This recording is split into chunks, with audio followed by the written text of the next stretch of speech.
Hey, what's up, guys? Thanks for visiting. Today we're going to be learning about the rate of change, aka slope. So you better get ready, because guess what? It's about to go down.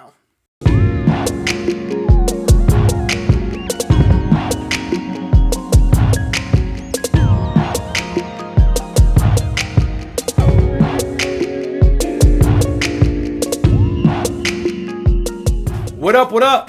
I am your teacher and facilitator, D Math Professor. And guys, I am truly excited. Almost as excited as someone learning a new language for the first time. Me llamo D Professor. Comme nous disons. Guten Tag. Whatever. I threw all that together, but hey, those are actual languages and phrases in those languages. Guys, I want to thank you for taking the time out, but you see it. Go ahead and subscribe. Tell everyone that you know that we have a great time talking about algebra. Today we're going to be learning about the rate of change, aka slope. Okay, this is the most basic building block when it comes down to algebraic expressions, linear functions, even systems of equations. It's a very important concept, so it makes sense that we take time to talk about it. All right, enough of that yip yap. Let's go ahead and get to what we came here for. Okay, a line with a positive slope slants upward from left to right. So whenever I'm looking at a diagram, I just want to pretend like I have a guy walking up a hill. Oh God. Walking up a hill, and if he's walking up a hill, then that diagram has a positive slope. I don't even need to calculate anything. If my guy's walking uphill, it has a positive slope. On the same note, a line with a negative slope slants downward from left to right. So again, if ever I'm looking at a graph, I'm going to pretend like I have a guy walking, and if my guy is walking downhill, then clearly this line has a negative slope. Nothing to calculate, just based off of our diagram, guys. If he's walking downhill, it has a negative slope. Now, a line with a slope of 0 is horizontal. Now, this is what we do, and by we I mean humans, on a day-to-day basis. Whenever we walk from point A to point B on a flat surface, that means we have a 0 slope. And last but certainly not least, a line with an undefined slope is 0.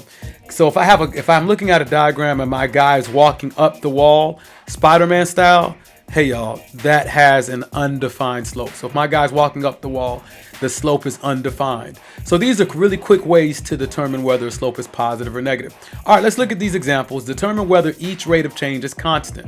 So from 1 to 2, we're going up by 1. From 2 to 3, we're going up by 1. And then from 3 to 4, we're going up by 1. So far in this column, everything is going up by a consistent number. Let's continue. For distance, from 6 to 12, we're going up by 6. And then from 12 to 15, looks like we're only going up by 3. And then from 15 to 21, we're going up by 6 again. Hopefully you all will notice that from 6 to 3 to 6 is not consistent. That means this graph, or this table rather, does not have a constant rate of change. It's only constant if my x values go up by the same number and my y values go up by the same number. All right, let's look at the hot dogs and buns. From 1 to 2, it seems like we're going up by 1. From 2 to 3, looks like we're going up by 1. And then from 3 to 4, we are going up by 1. So far, it looks consistent. Let's look at the buns. From 1 to 2, that's an increase of 1. From 2 to 3, that's an increase of 1.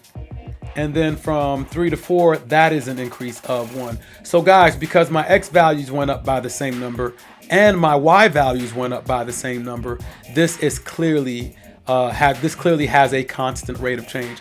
It doesn't matter what number it goes up or down by, it just needs to be the same every time. All right, let's look at this last one. It says airplane descent.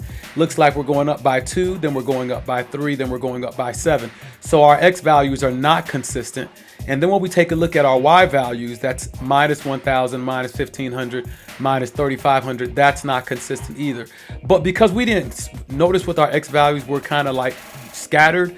Let's go ahead and do this method by using the slope formula. I'm going to take this 1,000 and then I'm going to divide it by the x value that was next to it. In this case, it would be 2.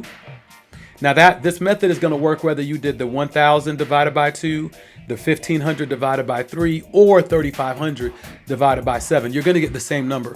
In this case, once you divide 1,000 by 2 using the slope formula, you're going to have 500.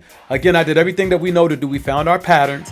It was inconsistent, but because our x values are not going up by 1, we're going to use this strategy. So now that we have our new slope value of 500, we're going to rewrite the entire table. And this time, when we rewrite the entire table, our y values are going to go down by 500. Okay, so we're going to rewrite this entire thing. I'm going to put all of my indicators back up there, time and elevation. All right, and then now I'm going to rewrite my values for x. So instead of 0, 2, 5, and 12, I'm going to rewrite it as 0, 1, 2, 3, and 4. And the reason I'm doing that is because I want to be as consistent as possible. I want my x values to go up by the same value. In this case, I want it to go up by 1, so I'm going to rewrite everything and have it increase by a value of 1. Okay, there was my 2. I'm going to write my 3, and then we're going to finalize everything with cuatro. That's 4 in Spanish, since we're going to be bilingual with everything. All right, cool. So now I want to see what we're going up by. From 0 to 1, we've increased by 1. And then from 1 to 2, we've increased by 1. And then from 2 to 3, we've increased by 1. So guess what, guys? My x column is increasing by a constant value. So far, so good. Let's see what happens when my y values decrease by 500.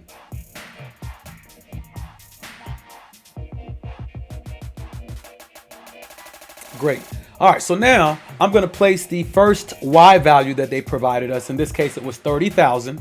And then from 30,000, I'm going to decrease my value for y by 500. Remember, that is what we calculated earlier when we divided 1,000 by 2, and that gave us 500. So everything is going to now drop by 500. So 30,000 drops to 29,500, and then 29,500 will now drop to 29. And then from 29, we're going to drop 500, which puts us at 28,500. Now, after writing this value, I want to see how my table increases on the y value side.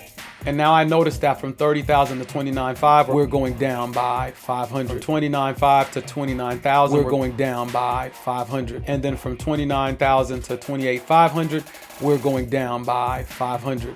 This is now constant. Again, this is the method that we use whenever our x values are not counting by a consistent value or increasing by a consistent value. If your x values are already going up by 1, then you don't have to do this. This only works when it's going up by some random number. All right, guys, this is all I got. Hopefully you got everything you needed to know about slope and rate of change. Hope you enjoy it. It's been real. Deuces.